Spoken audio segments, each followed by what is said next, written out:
Channel N K mission selection को subscribe करें और बेल आइकन पर जरूर क्लिक करें। अस्सलाम वालेकुम मेरे प्यारे दोस्तों और अजीज़ भाइयों, आज फिर से एनके मिशन सिलेक्शन पर आप सभी का मैं खैर मकदम करता हूं।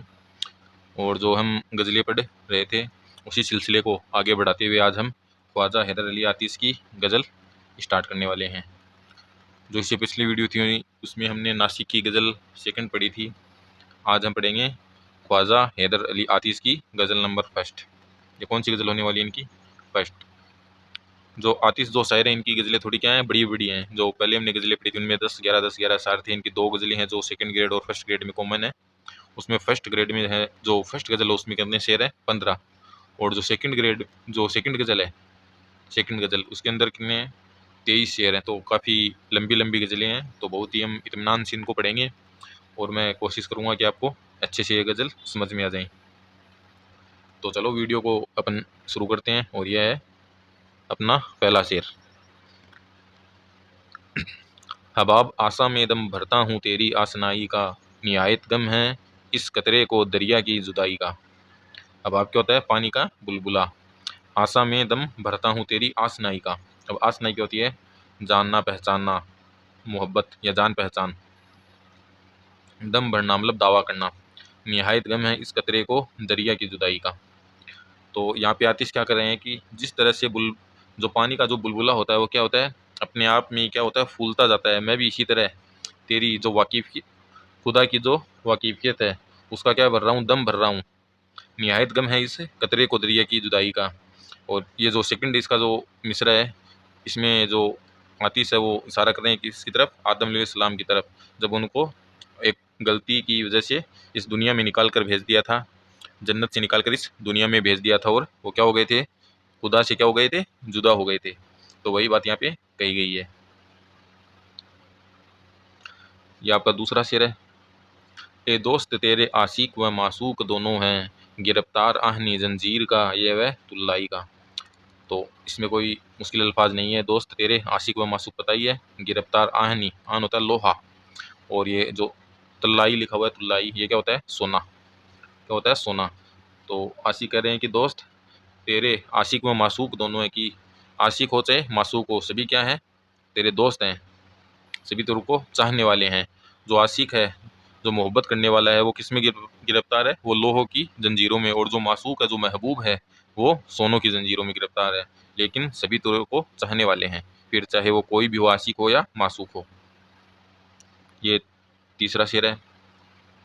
ताल्लुक रूह से मुझको जस्त का नागवारा है, ज़माने में है चलन ये 4 दिन की आसनाई का।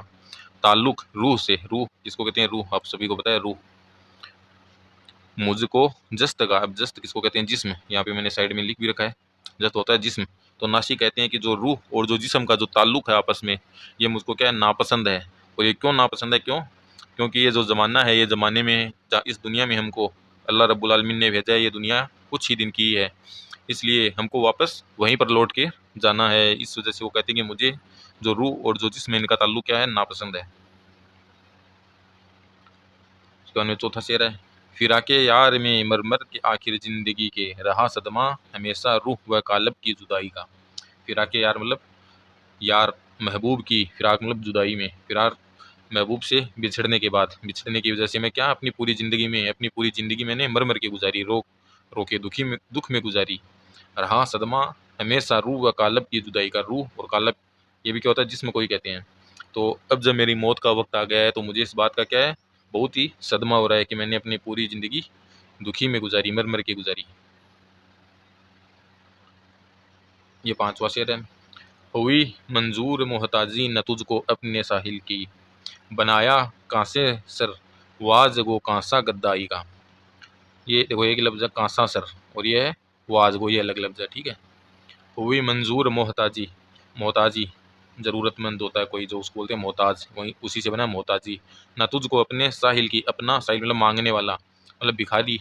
वैसे भिखारी होता है यहाँ पे, इसका मतलब जो अल्लाह रब्बुल आलमीन से मांगते हैं, दुआ या फरियाद करते हैं, उनकी जो मोहताजी है वो क्या नहीं हुई, तुझको मंजूर नहीं हुई। बनाया कासा सर, कासा क्या होता है? प्याला। सर, जो सर है उसको क्या बना दिया? प्याला बना दिया तूने। क्या बना दिया? प्याला। वाज गो, कैसा प्याला? उल्टा प्याला। जो सर, अपना जो सर होता है ना वैसे होता है, देखो ऐसे, इसको बना दिया उल्टा प्याला। जब ये प्याला होता है इसको उल्टा कर देंगे तो ऐसा हो जाएगा ना सर जैसा, इसलिए बोल रहा है कि जो सर है उसको उल्टे प्याले का जैसा बना दिया। कासा गद्दाई का, मतलब गद्दाई होती है भीख मांगना, भीख को कहते हैं गद्दाई। तो जो सर है तूने उसको उल्टा प्याला मंगा दिया ताकि वो सब सजदे में जब गिरे तो वो प्याला क्या हो जाए, सीधा हो जाए और अल्लाह रब्बुल आलमीन से दुआ मांग सके। ठीक है, समझ में आ गए होगा। ये शेर थोड़ा अलग हटके शेर था ये। एक बार फिर से आपको इसकी तस्वीर बता देता हूँ कि जो शायर है वो कह रहे हैं कि अल्लाह रब्बुल आलमीन ने जो उनकी जो उम्मत है उसके लिए वो उससे दुआ व फरियाद करते हैं, और ये जो बात अल्लाह रब्बुल आलमीन से देखी नहीं गई कि वो मेरे मोहताज हैं, इसलिए अल्लाह रब्बुल आलमीन ने जो उसका सिर है वो उल्टे प्याले का जैसा बना दिया ताकि जब वो मुझसे मांगे तो मेरे सजदे में गिर जाएं, जिससे जो उनका सर है वो क्या हो जाए, सीधा प्याले के जैसा, और मैं उनकी बातों को सुन लूँ। ठीक है, ये 6 नंबर का शेर है। नज़र आती है हर हर सूरत ही सूरत मुझको, कोई आईना खाना कारखाना है खुदाई का। ठीक है, सिंपल सा शेर है। इसमें नास्तिक क्या कहते हैं कि जो दुनिया है एक ऐसी एक आईना का कारखाना है जहाँ क्या होते हैं, कांच ही कांच, कांच का जो जादू अजायब घर होता है। जैसे कुछ जगह होती है जैसे सभी तरफ क्या लगे हुए होते हैं, आईना ही आईना है, और एक इंसान बीच में खड़ा होता तो सब तरफ उसको क्या दिखती हैं, शक्ल ही शक्लें। वैसे ही ये दुनिया भी क्या है, एक कारखाना है इन लोगों का। यहाँ पर भी जिधर देखो बहुत से लोग हैं, अलग अलग उनकी क्या है, सूरतें हैं। तो ये जो दुनिया है मुझको कैसी लगती है, आईना खाना। ये 7 नंबर का शेर है। निकल ए जान तन से ता विशाल यार हासिल हो, चमन की शेर है अंजाम बुलबुल की रिहाई का। बुलबुल की रिहाई का, ये यहाँ पे मिसप्रिंट है, थोड़ा आया नहीं था, बुलबुल की रिहाई का। इसमें जो आतिश है वो क्या कह रहे हैं कि निकले जान जब मैं मर जाऊं, तन से ता विशाल यार हासिल हो, तब क्या हो, विशाल यार। इसको इसके हकीकी और इसके मिजाजी दोनों में हम दे सकते हैं कि जब मैं मर जाऊंगा तो क़यामत के दिन मैं मेरे महबूब से मिलूंगा। किससे मिलूंगा, मेरे महबूब से। जब सबको वापस से उठाया जाएगा और एक महशर के मैदान में सबको बुलाया जाएगा। चमन की शेर है अंजाम बुलबुल की रिहाई का। और जो बुलबुल होती है उसको अगर जब पिंजरे से रिहा करते हैं तो उसका क्या अंजाम क्या है कि वो चमन जो बाग है उसकी क्या करना चाहती है, शेर करना चाहती है। और इसके हकीके में देखें तो इसका मीनिंग क्या होगा, इसका मतलब क्या होगा कि जब मैं मर जाऊंगा, जब मेरा इंतकाल हो जाएगा तो मैं किससे जा मिलूंगा, अल्लाह रब्बुल आलमीन से जा मिलूंगा।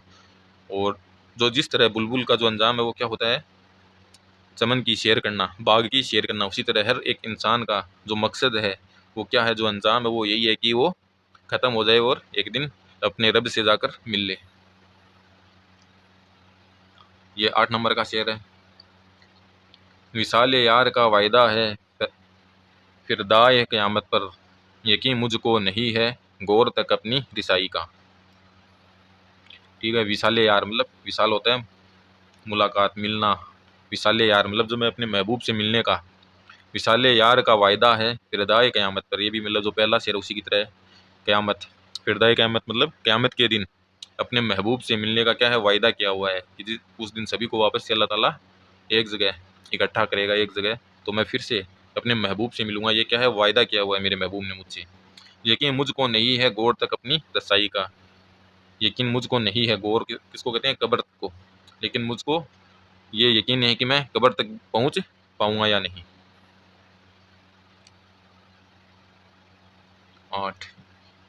9 नंबर का शेर।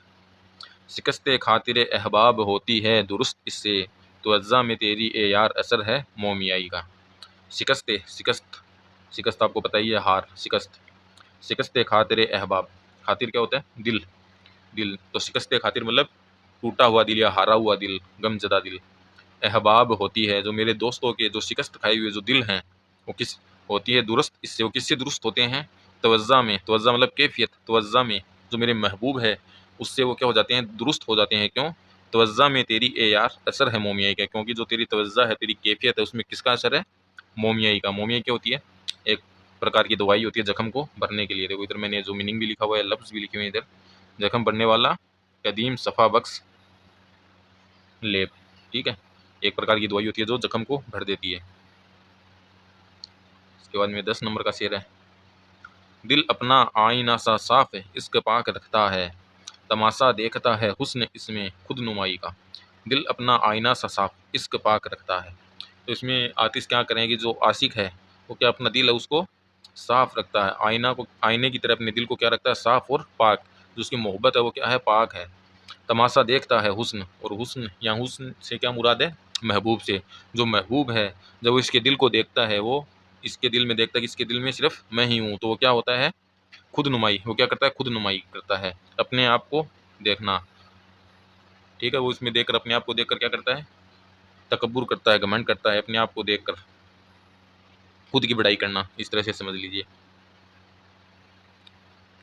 ये हो गए 10 शेर, हो गए। अब 11 नंबर का शेर है अपना। भरोसा आप पर हरगिज नहीं ए यार आशिक को, शिकार अब तक कहीं देखा नहीं तीरे हवाई का।